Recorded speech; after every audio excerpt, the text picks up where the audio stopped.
Marquees Brownlee, also known as MKBHD, has found himself in a bit of controversy when he announced his new wallpaper app, Panels. And it's a subscription. It is $12 a month to have access to JPEGs that you could literally just screenshot. And we're going to go through the whole thing and all the drama, but before we do that, here is his announcement of it on his channel. You guys have always been asking me where I get my wallpapers. Like, it's frequently the #1 suggested search result under my name, has been for years, so now we've put them all in one place. It's called Panels, and it's finally live in the App Store, both on iOS and on Android. Feels really good to be able to say that. So if you're wondering where the wallpaper on these phones in the review came from, Panels. And that's great. He's launching an app with his wallpapers for people that like his wallpapers and want to use those same wallpapers. That's fine. No notes there. It's what he says next that has gotten all of the blowback. And here is his announcement starting at 1:17, where he says this.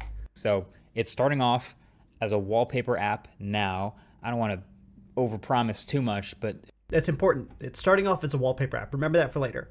It's going to be pretty consistently improving over time, which is part of the reason why we're offering a subscription to support it. So go Panels free. Panels Plus, which really gives you access to the high definition wallpapers and is basically unusable. The app is unusable without purchasing the full version of it. $50 per year. And he says it's just wallpapers now, but that will improve, he claims, by what we're going to offer later on the app. And that's why it makes it essential for him to offer it as a subscription service. Just to be clear, you, the consumer, would be subscribing to access of pictures by paying the same amount that you could for getting like a streaming service or Spotify or something like that. And not only is it crazy that you're paying that much money for access to pictures that you could just screenshot and pull offline, but it goes against two very fundamental things that MKBHD talks about all the time. If you're familiar with his videos, then you are probably aware of these, but the first thing he says all the time when reviewing things is buy a product based on what it offers now, not what future updates promise. And here's him saying that when he's reviewing the Rabbit R1, which he gave an absolutely scathing review to. Here's what he says. So if you want my advice... Sorry, I watch everything on 2x speed. You've heard it before. This is important. Buy the product based on what it is today and not what it's promised to be in the future. And with this category, that's like the hardest thing to do, the hardest thing to keep in mind, because the promise is so big. So he says this all the time. Don't buy a product with the promise of future updates. Except that's exactly what he's expecting us, the consumer, to do now with his wallpapers app. He says, oh, it's going to be much more than just wallpapers in the future, so go ahead and pay $50 a year or $12 a month for the subscription now, and I promise that future updates are going to be better, which is exactly what he specifically and often tells consumers not to do when he's reviewing products that he doesn't particularly like. So that's the first big hypocrisy that's come from this. The second one is him saying this, rule number 1. Never charge for something that was previously free. He talks about this all the time, but he's criticizing companies for putting subscription or prices in general on things that used to be free. And the lack of self-awareness here is kind of mind-boggling. And not only did he say it this time, he said it 2 years ago. My rule number 1 on the internet that's never been successfully broken is to charge for something that was previously free. This post is from an account you muted. I assume that's Elon Musk. Yeah, Twitter's blah, blah, blah, blah, blah. And this is when Elon Musk announced that you now have to pay for Twitter Blue. But he didn't just say it twice. He actually said it 3 times. Golden rule number 1 of the internet. Never charge for something that was already free. And the hypocrisy here is kind of mind-boggling. He has these 2 big fundamental rules of tech in the internet, except he's willing to break both of them when it comes to him, because it's him. And I guess he thinks these rules that he applies to everyone else just don't apply to him. And many, many people on the internet have rightfully called this out. And not only have they called it out, but he's also been responding, which isn't helping this whole situation. So after the initial controversy and the backlash, he says this, I think it was the next day or 2 days later.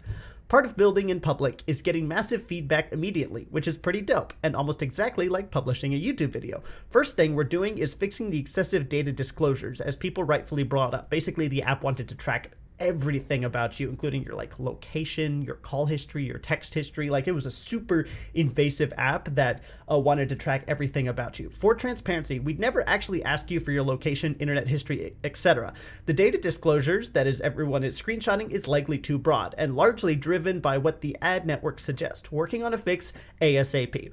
As far as pricing, I hear you. It's our own personal challenge to work to deliver that kind of value for the premium version, which means he's not changing the price. Weekly Friday drops are already starting. I'll be dialing back ad frequency for the free experience. So this is him saying that, yes, it's a lot of money, and I don't care. I'm going to charge whatever I want because I have a dedicated enough fan base that there will be a tiny, tiny percentage of people willing to pay it, and they're going to pay a lot, and Marquees is going to make a bunch of money off of it. And people in the comments, as you can probably imagine, aren't really having it. Bro, your innovation that you brought to market was a wallpaper app. A wallpaper app. A wallpaper app. Lamau, a wallpaper app. And then, of course, he responds and says, dog, the target market for this is insanely small. Yes, insanely small in that it's only super fans who are willing to give him money for no matter what, anything and everything. It's just kind of cringe. Most people don't download a wallpaper app. That is true. Most people just screenshot, use the defaults, or use pictures from their camera roll. This is for those who have been asking. If you're not into it, don't worry about it. And it is worth pointing out that while he got a lot of likes, 11,000, he actually got ratioed by this Shad guy who I've never heard of and has only 7,000 followers. And Marquees, as you can see here, has 6.3 million. That's not a good look. He also got almost twice as many views on it, which means twice as many people saw it, and fewer actually liked it. So it's not looking great for Marquees in the old ratio department. And then this other person says, I think people are more disappointed by the fact that you brought up IP developed in 2021, slapped a logo on it, and shipped it with a price tag, which actually turned out it was not true. Rajit says that they better be sharing profits with the artists, which they are, but so on and so forth. It says there's zero reason to collect anyone's data, so on and so forth. You're using your fame and popularity to scam stupid people into a lazy-assed, overpriced wallpaper app. Let's call a spade a spade. And then people just posting memes and just kind of smacking him around for trying to charge this much for JPEG images. And also, if you search MKBHD on Twitter and then just sort it by top, you get lots of people that are dogging on him for this. He says, are the artists just his employees, which I don't know how much validity there is in that, but he says these comments on the MKBHD video are too funny. And then this is him talking about the Pixel Fold, which has two screens. And he says, because the Fold has two screens, do you pay $100 total for the wallpaper app on both screens? He says, people to MKBHD, I'm the reviewer now. Sorry guys. It says, as a next step, MKBHD should build and launch a product, saying that, oh, he built and launched a product and essentially everybody hates it. He said it's worth bringing this out as well, which is not something that I had seen previously, but apparently he says how I find 4K wallpapers, just skyline wallpaper, larger, and then he just downloads it from the internet. And then MKBHD would be like, I receive $50 a year, you receive orange and HD, and everyone is clowning on this. It's become a meme, which is a wallpaper you pay $50 for, and it's just the color orange. It says, imagine paying more for a wallpaper than Spotify. And here you can see the wallpaper is $68 a month, or $15.99, and then Spotify is up $10.99 a month in Canadian dollars. This is the Humane reviewer. But essentially everyone is dogging on this, and this is the app disclosures where they wanted to track your location, identifiers, usage data, diagnostics, purchases, contact info, identifiers, location, search history, data usage, etc., etc. There's a lot about it, like, wow, I can really feel the human touch that went into this masterpiece. Orange. So you get the idea. Everyone is essentially making fun of him for this bizarrely out-of-touch rich person charges lots of money for something that used to be free. Now, whenever a controversy like this happens, there are three main places that you can actually go to see if whoever's core audience it is actually cares about it. Twitter is a bad place to judge that because rage gets engagement and clicks and makes money. So people will be artificially upset about something or dogpile on other people that are upset about a certain thing. But if you want to see if someone's core audience is upset about something, you can look on their subreddit, in their YouTube comments, and then at their YouTube subscription numbers. For example, when Cody Ko had his controversy, when it came out that he had slept with an underage Tana, his YouTube subscription number dropped dramatically. Everyone in his comments started going after him for it, and his subreddit, I believe, has since been shut down. So we can check Marquees' subscription number, and as you can see, it actually hasn't changed. It hasn't gone down. But also worth noting, his most recent video is a 10 out of 10. This is view stats, which I think Mr. Beast built,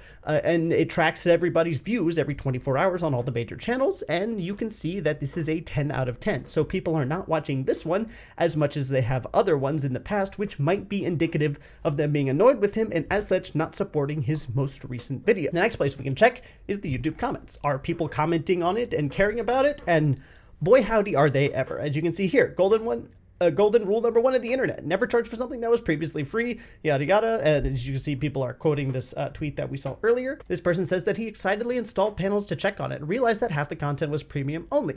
That's fair, I guess. Clicked into one of the free ones, realized you still have to pay for the HD version. Okay, clicked on the standard definition version, realized that I needed to watch 2 30-second ads to download it, and uninstalled the app. And I can actually verify this is true. I downloaded the app, checked, couldn't get anything in HD. I could only watch ads for the standard definition of the app, and so I promptly uninstalled it, or because I was curious as to all the backlash to see if it was real.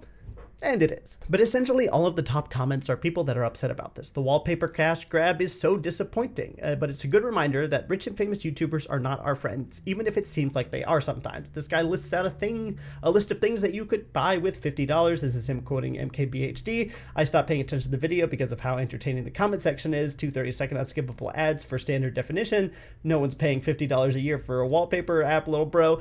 So on and so forth. You get the idea. Everyone's clowning on him for this because of course they are. Why wouldn't they? This is bizarrely out of touch. So that was his subscription numbers and his YouTube comments, but the subreddit is where the real drama is. I have gone to top of this week and genuinely every single post is making fun of him and roasting him for it. Marquees broke the golden rule of the internet number 1. Golden rule number 1, which we saw earlier: never try to charge for something that was already free. Top comment on that: is this in response to something? Marquees: it is for future reference. If that's not a self-report, I don't know what is. He says, I wanted to screenshot the comment, and it's just someone making fun of the app again, how I find 4K wallpapers, people making fun of him. The one guy in class who lectures everyone but scores a 0 on the exam. It is a picture of Marquees launching products that are money grabs. Mr. Beast, KSI, and Logan Paul, which is a reference to the Lunchly thing, and then Marquees, they are in it together. Marquees' app is incredibly disappointing, and it's just a negative review about the app. Latest update on panels, and that's Marquees talking about it. I'm an MKBHD superfan. The wallpaper app has legitimately changed my opinion of him, and it's just criticizing him. Everyone to MKBHD. I'm the reviewer now. Plot twist. Uploading to the App Store. Ayo, Marquees launches an app. Let's go. Disappointed. Full of ads. Cringe. $12 a month for full resolution. More cringe. Crazy. And then this is just talking about his responses and some top comments from MKBHD where everyone's making fun of the app in this one as well. Missed those days when MKBHD posted 8K wallpapers for free on his Twitter so that anyone could use them. Hey guys, I haven't been here in a while. What's new? Everything's on fire. You get the idea. Everyone's clowning on him both in his comments section on Twitter and in his own subreddit. So his audience is upset, but I think they're upset not because he released the app, but because it's hypocritical. And more annoyingly, he will absolutely make a ton of money off of this. If I right now got on my computer, worked out a wallpaper app and released it for $50, nobody would care because I don't have an audience. Nobody would buy it. Nobody would even blink an eye. If they even saw it, they would say, that's a lot of money, and then they would move on with their lives. But because MKBHD is a famous YouTuber with tens of millions of subscribers, he's going to make a ton of money off of it. Hundreds of thousands, if not millions of dollars. And I think that's at its core what people are upset about. Because it sucks, it's stupid, it's hypocritical, and it is absolutely going to make him more money in this one go than most people will ever see in their lifetime. Now, a lot of people are saying that if you don't like it, just don't buy it. And to an extent, I do agree with that. For example, I think sports cars are dumb. I don't like them, and as a result, I will never buy them. They are dumb, and they are overpriced, and anyone who cares about my opinion on them should just say, okay, well, don't buy a sports car then. I'm not going out of my way to attack everybody I see driving a sports car or post on social media how dumb I think sports cars are. I don't like them, so I won't buy them. I think the real issue here is the hypocrisy. He has a reputation and he has standards that he has applied to every tech product he has ever reviewed. Except when it comes to himself. When it comes to him and his product, he's willing to set aside the reputation and all the standards that he applies to everyone else in order to be able to get a quick cash grab for himself. And I think it is actually reasonable as a fan of him to be upset about that. I also think that this wallpaper app is actually a missed opportunity. Instead of making a subscription service for wallpapers, which I think is objectively stupid, imagine that Panels is just a marketplace that indie artists can go to and upload their work, and you can pay $1 or $2 in order to buy and download that wallpaper, and then the money is split evenly between Panels, the company, and then the artists. Building a platform where indie artists can directly and fairly and easily profit from their work is actually a good idea, and I think would have brought him a lot of goodwill if he's saying, I'm building a marketplace where indie artists who can make non-AI generated artwork and also these wallpapers that people want, you can go on there, upload it for free, and then you can buy them if you want to. But charging a subscription for this absolutely was not the move. Thanks for watching.